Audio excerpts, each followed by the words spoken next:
May karapatan po bang maniningil ng utang na hindi umalis sa loob ng bahay ng may utang sa kanya hanggang walang nagbibigay ng bayad? Nako.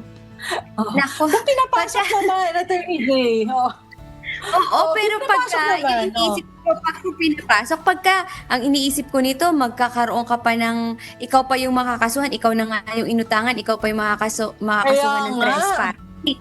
Diba? Kasi trespassing to Oo. dwelling yan kapag ikaw pinaalis at hindi naman, hindi Ikaw ka umalis. pinayagang mag-stay doon, tapos hindi ka umaalis, pwede kang kasuhan ng trespass to dwelling. Bagamat may pagkakautang sa'yo ang may-ari ng bahay na yun. Ibang kaso din yun, ibang issue yun. Kumbaga pa, magkaibang cause of action yung pagkakautang ng may-ari ng bahay sa'yo at magkaibang cause of action din hindi mo pag-alis sa pagmamay-ari niya na supposed to be tirahan niya. Diba? Oo, ayun. Oo. So, hindi po pwede So, hindi ka umalis kapag ikaw pinapaalis na dyan. Ang remedy oo. mo, Pero, oo. collection of money o kaya kung ikaw naloko, estafa. Kung may checking involved, BP 22. Pa, Attorney M. Nako, eto na naman, Attorney Jay, ha? Lagi talaga may tanong patungkol sa utang. Nako, paalala po, no?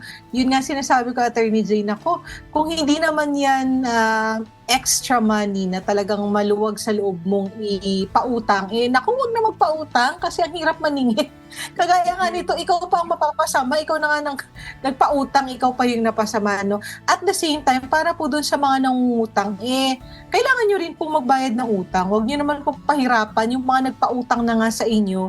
Kasi syempre, pinaghirapan po nila yun, no? So kung nagpautang sa inyo, magbayad naman po. Kasi ang nangyayari nito, di ba, ang mahihiya pa, yung nagpautang. Siya pa yung nahihiyang maningil. Oo, kung sino pa yung nangutang, sila pa yung matatapang, di ba, Attorney M? Oo.